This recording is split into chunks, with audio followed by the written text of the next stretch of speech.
Hey everyone, welcome back to 996 The Howl. If you're confused, wondering where I've been about the preseason, there's a video in the description. I made this video 2 years ago about how I dislike the preseason. And I'm not trying to rain on anyone's parade or try to tell you how to think. I could have also just remade that video since I'm sure 95% of you didn't even know that video existed.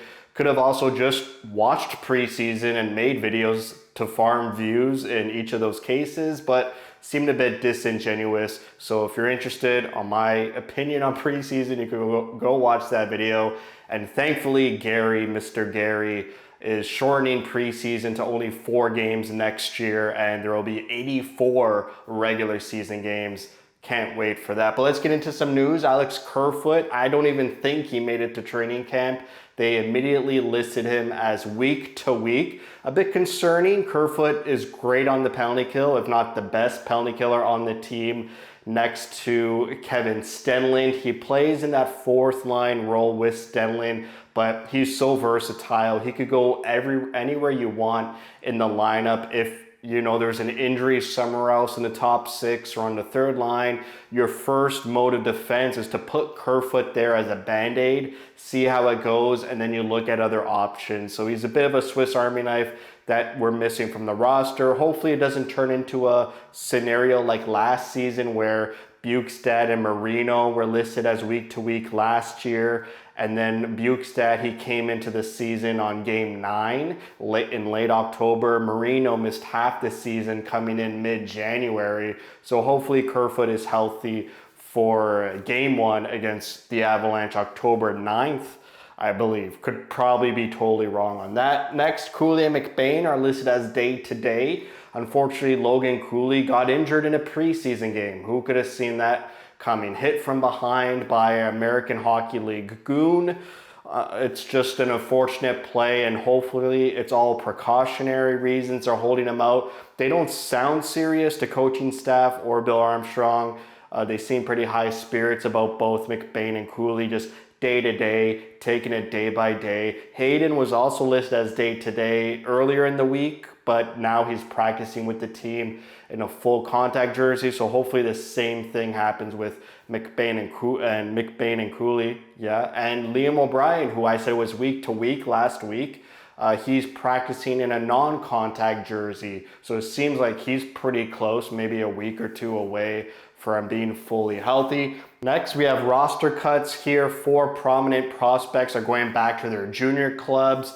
Here we have Ludwig Lofton, who's going to be sent to the United States Hockey League, which is his first season in that league. He used to play in Sweden. Now he's in North America. Next, we have Veti Vasanen going back to Medicine Hat. We have Zanichka, the most recent 2nd round pick, going back to junior, and Lavoie going back to the Quebec League. So they've been cut from the training camp roster. Andre Tourney said the game against the Vegas Golden Knights is the end of phase 1. I don't know what phase 1 is. Maybe that just means more roster cuts and just trimming down the roster to what we will see on opening game against the Avalanche. And I've seen a few periods of preseason. They're 0-3-0 before this Vegas game Thursday night. They've yet to win a preseason game. I didn't watch that 5-1 loss against the Avalanche. I watched 2 periods of the 3-2 loss on the same day against the Avalanche, where Cooley and Peterka were playing, and Daniel Boot scored that amazing goal as well. Cooley looked great. He looked completely different of a player. The confidence he had with the puck, his playmaking abilities, where he was positioned on power play number 1. He was not that net fronts presence or half board position. He was more like around where Keller is on PP1. Obviously, Keller wasn't playing in that game, but he sort of assumed the spot of Keller. Pretty much everything was going through him. He was a facilitator. He was also taking one-timers. I like to see that from Cooley. He needs to do more, and he has a skill and talent, and he should be commanding the play. And he looked pretty beefy as well, gaining a few pounds, engaging physically with players, where I think last season maybe not engaging enough physically considering his body size. So that was great to see. Peterka, It seemed like whenever the puck was near him or on his stick, he was always looking to shoot. So love that shoot first mentality. We need more players who want to score and who can score at will. And then I saw a period and a half of the Anaheim game. Gunther, Keller, and Schmaltz were playing that game. Gunther looked really quick.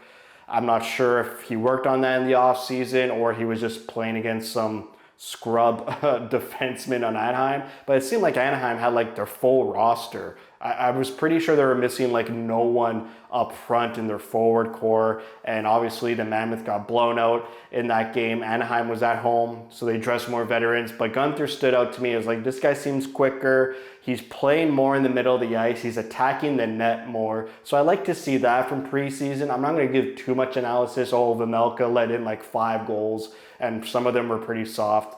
It just doesn't seem right. There's no significance to preseason. I just like to see some player tendencies and how they're playing compared to when I see them during the regular season.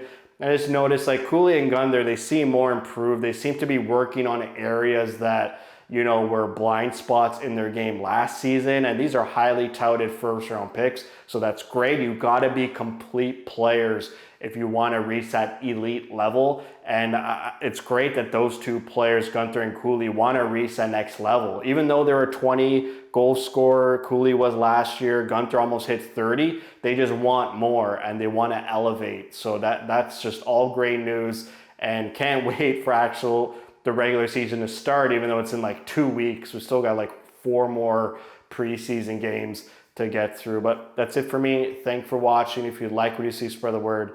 And as always, thank you for your support.